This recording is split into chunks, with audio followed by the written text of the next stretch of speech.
What's up, YouTube? Today we're gonna switch things up a little bit. I know I post quite a bit of AK related content. Sorry, I'm a little bit more of an AK guy, but I do really like ARs, and as you can see, probably picked it out from the title. This is going to be going over my what I call Mark 18. We'll just call it a Mark 18 adjacent. Before I get any of you clone guys jumping in the comment section freaking out over, oh, this isn't clone correct and stuff. Like, I don't care. I don't care. But as usual, we're just going to dive into it. First of all, we're going to do a little bit of a rundown, like what I've got in this thing. This is a gun that I put together, so I did not buy this thing. And, you know, like a lot of guys I know will just buy like the Daniel Defense uppers, and that's a quick and easy way to go if you're not into building or don't know how to do that. So, as a lot of you guys are probably used to, we're going to go from front to back, or tip to butt, as Grand Thumb likes to say. So right now we have our tried and true Yankee Hill T2 suppressor on there. It does have a JMac Customs Plan B hub adapter in the back. We have a JMac Customs 360 brake Plan B also sitting on the barrel. You guys will see that. We'll probably shoot it a little bit with the can off of it, which, you know, I can't sit here and show you. Apparently showing me taking the can off or putting the can on, because YouTube is the big dumb. But all that is sitting on a Daniel Defense barrel. I did source a barrel to put on here. This thing over the years has gone through quite a bit of changes. Started out actually with the Daniel Defense barrel, and once I started running suppressors, I was having some issues. Basically the gun was overgassed, causing some double feeds and stuff like that, and I was having a hard time getting it tuned. So I went to a ballistic advantage barrel, and it proved to also be overgassed. Still had quite a bit of issues. Not really any issues with accuracy or anything, just gassing, which is odd because ballistic advantage typically is a little bit on the undergassed side. So whenever I decided to change some other things up, I just decided, you know what, I'm going to drop the coin and I'm going to get me a brand new cold hammer forged, chrome lined Mark 18 spec barrel. So this thing has been great. Since I've changed barrels, I've probably put another 1,000 or so rounds on there. Gas block, I can't remember honestly what's on here. It's probably a BCM or something like that. Standard stainless steel, gas tube, you know, nothing special. We have a LaRue handguard on here, or the quad rail. I know the Daniel Defense is kind of considered to be the GOAT because Daniel kind of headed up that whole Mark 18 Block II thing, and it is a very good rail. The LaRue, at the time that I bought this thing, was roughly half the price of the Daniel Defense handguard. Now they're roughly the same. There are some people that say that the lockup on the LaRue is actually better than the Daniel Defense. And for all you clone guys, like, well, again, you know, you guys are probably raging, this isn't clone correct. Actually, there were some SF units that commissioned some uppers that were this barrel length, and we're rocking the LaRue rail. So in your face, technically this is clone correct. On that rail, we've got our Tango down stubby vertical grip on there. We've got some Ergo ladder rail covers. We have got a Cloud Defense Rain 3.0. This is the legacy body. So it's able to use Surefire tail caps, which we have a Surefire tail cap on there, so we can use our pressure switch.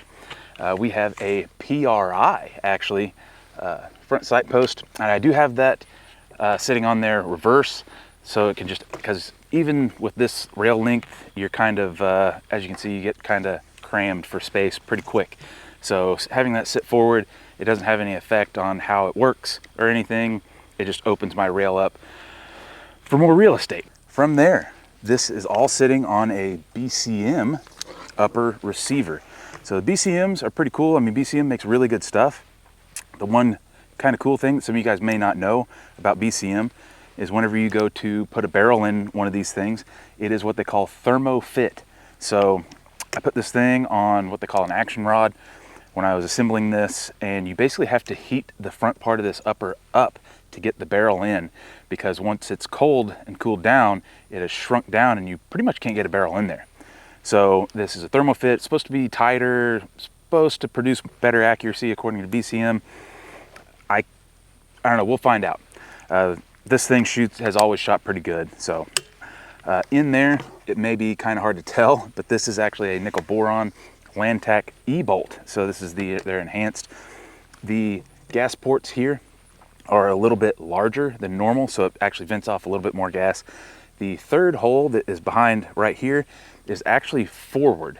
So whenever it ejects that gas, especially when we're shooting suppressed, it kind of shoots that gas away from our face, which is really, really nice, especially because this turbo suppressor, while it sounds good, it's a little gassy. And we have yet another PRI. We got the rear sight folding. We have a Radian Raptor charging handle. This one actually is the LT version if you're not familiar with the Radians. So the LT, basically these tabs here are polymer instead of aluminum. This has been in this gun, this has been a constant basically ever since I put this gun together. So I have had absolutely no problems out of this. I don't see really the need to buy the aluminum version. And on top of that, we've got I don't know if you guys can see it under there. This is a Unity riser. We got an EOTech EXPS 3-0. From there, we are sitting on a Geisley. Let me see, this is just a Geisley, just a standard lower. I got it on one of their sales where they're blowing some lowers out for pretty cheap. This is technically a Blimula lower. No problems with it, been running it for a while, you know, absolutely no problems. We just got standard, for the most part, standard lower parts in there. I have a mil-spec trigger that I have put lightened springs in, and I've had no issues. So this is the same trigger that's been in this thing since I got it built. I've had no problems with, you know, any light strikes or anything like that, regardless of ammo. We've got a Geisley Maritime bolt catch here. We have the Radian Talon safety. As you can see, I have it set to the 45 degree, and I do not run it ambi. I just run the single side.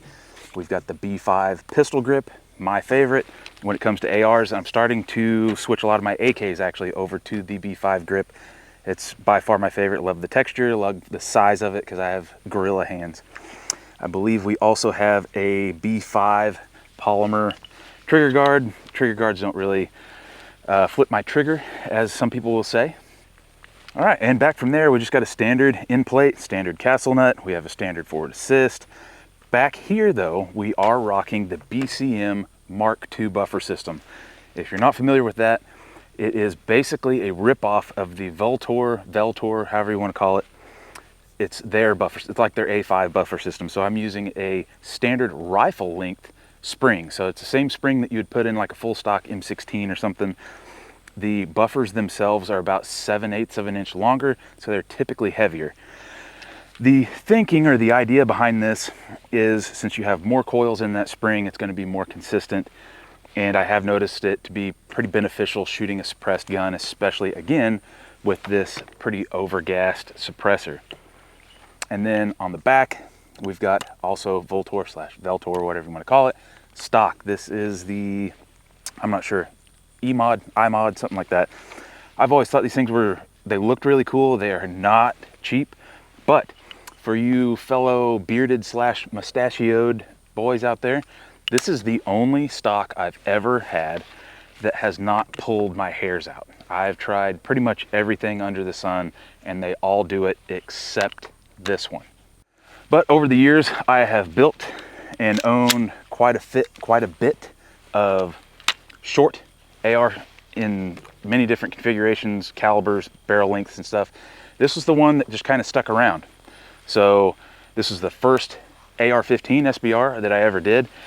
And I can't deny my love for it. I really do love the Mark 18. And I love also the, as a lot of people call it, CQBR or the Mod 1 with the front sight post. I love those things also. But this one in particular, I've just always liked. And yeah, it's one of my main go-tos whenever something comes up, or if I want to take a gun into work, which I work at a gun store, so that's fine. But yeah, if there's a bump in the night or something around the property or something like that, this is one of the more common things that I reach for whenever I go to do that. Let's see if you guys can see this a little bit better. We've got that 360, so it's nice that I don't have to time it. And honestly, doesn't do too bad. does a really good job at mitigating what little recoil there is on this thing, but does also really good being a short barrel. It's going to help extend the life of the suppressor. All right, so first we're going to run it without the suppressor. I'm not sure how well this is going to cycle because I haven't had any of only the finest steel case 223 in years. I just happened to come by this deal, so I bought some. So I don't know how well this is actually going to function, but we're just going to take a look at ejection and recoil impulse. So here we go. Yeah, so pretty much no recoil.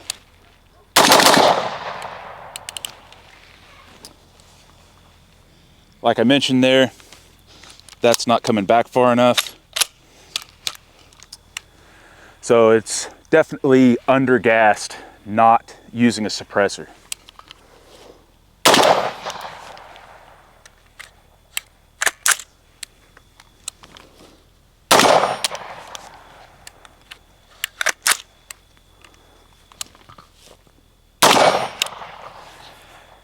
Yeah, cases are barely coming out of this thing, so I think it's probably time to go ahead and throw the suppressor on it. All right, we got that T2 back on here, and I will say I do really like running my Sandman X on this gun, but I don't know if you can see there's almost no gap between the suppressor and this old, it's marked with Travis Haley's logo, but this is actually just made by Impact Weapons, the same guys that make stuff for Cloud Defense.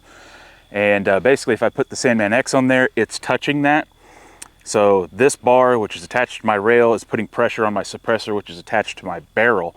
So I'm not really too crazy about that. I'm pretty confident that would cause some point of impact shifts and some accuracy issues. So we're gonna stick with the T2 because again, that's really what I kind of tuned this gun up for in the past. So like I say, let's do some shooting, see how it does. So I'm getting about 330 ejection. So again, this ammo is very, very lightly charged.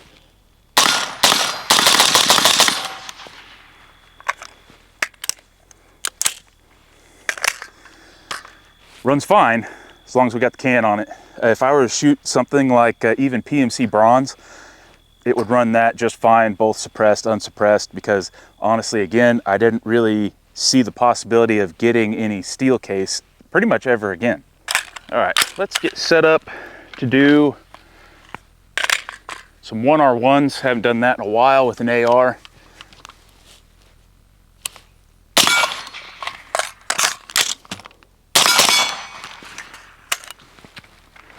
Not too bad.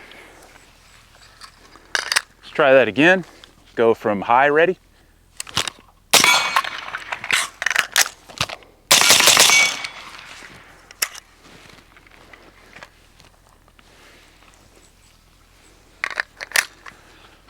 All right, let's do the same thing. We'll go to this target and we'll transition over to the other one. Let's do low ready this time.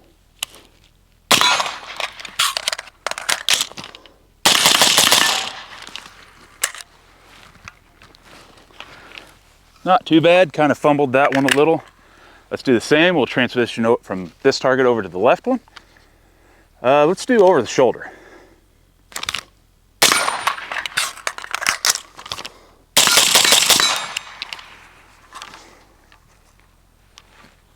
Nice and smoking. All right, back here at 50 yards. Let's see what kind of hits we can get.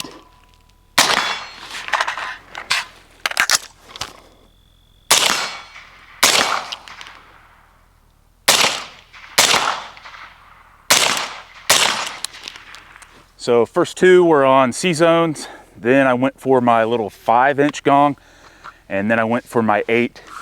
So I will say this ammo, again, being underpowered, it's hitting a little bit lower than what I have this thing zeroed for. All right, we're at 100. So I do usually run a 50-yard zero on this thing, which means at 100, I'm gonna be hitting a little high. It's possibly gonna be a little bit worse with that riser on there because now I'm at about a 2.26 center line. So Let's try it out.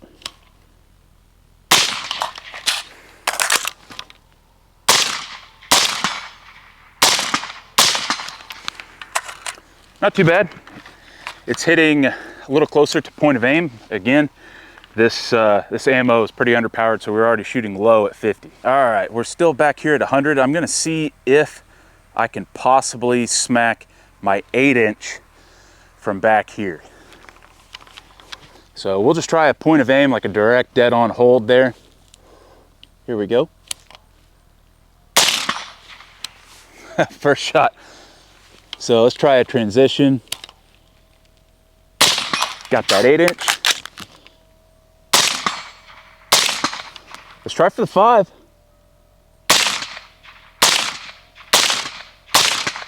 Ooh, got it. So yeah, definitely more of a dead hold with this underpowered steel ammo. We'll say, I mean, we've already put a little over 2 mags through this thing, and this handguard is basically lukewarm. It is around 70 degrees out here today, so it's not like it's cold, and this is still not too hot for the touch. If this was an AK, this thing would be boiling hot right now. And I do really like this LaRue handguard. It's a little bit slimmer actually than the Daniel Defense. So that's one of the things that I really like about this thing. Let's run some more rounds.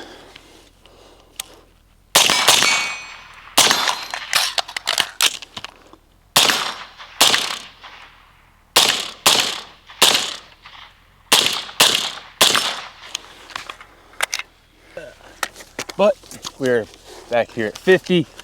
We're gonna do, not surprising, we're just gonna do an accuracy test, see what we can get. We are shooting some of that Wolf ammo, so I'm not expecting a lot. I just want to kind of see what this thing will do.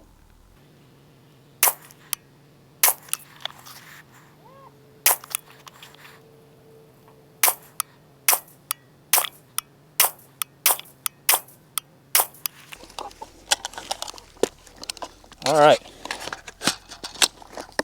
I actually believe that was 10 rounds. I've got 1 round left. I'm just gonna smoke it into that 5-inch gong downrange. Popped it right off the T-post. All right, let's go take a look at the target. All right, so as you can see, I wasn't lying. We are hitting pretty low. We've got 10 rounds at roughly a little under 4 MOA. Again, the steel case ammo, not the most consistent, pretty underpowered, not known for accuracy, but all that considered, that's really not too bad at all. We're back at 50 again. Before I put this thing in here, point out that we are switching to the Frontier 75 grain supposedly match.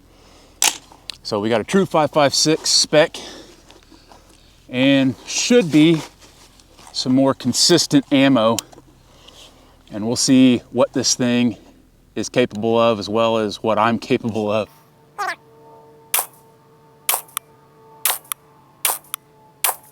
Right. Looks like we're empty.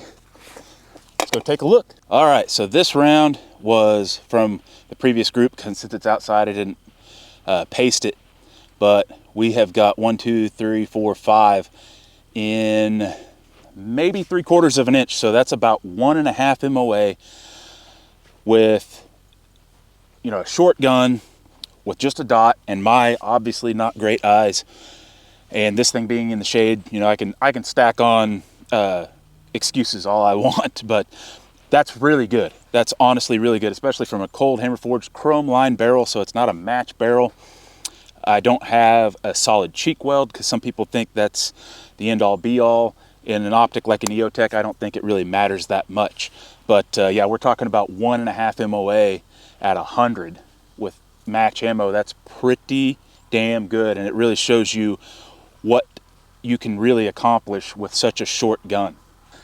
Also like to point out, we didn't shoot any of those groups without letting this thing cool down, so it was still screaming hot after putting all those mags through it, plus running suppressed just makes it get hotter that much faster. So again, still did really well, all things considered.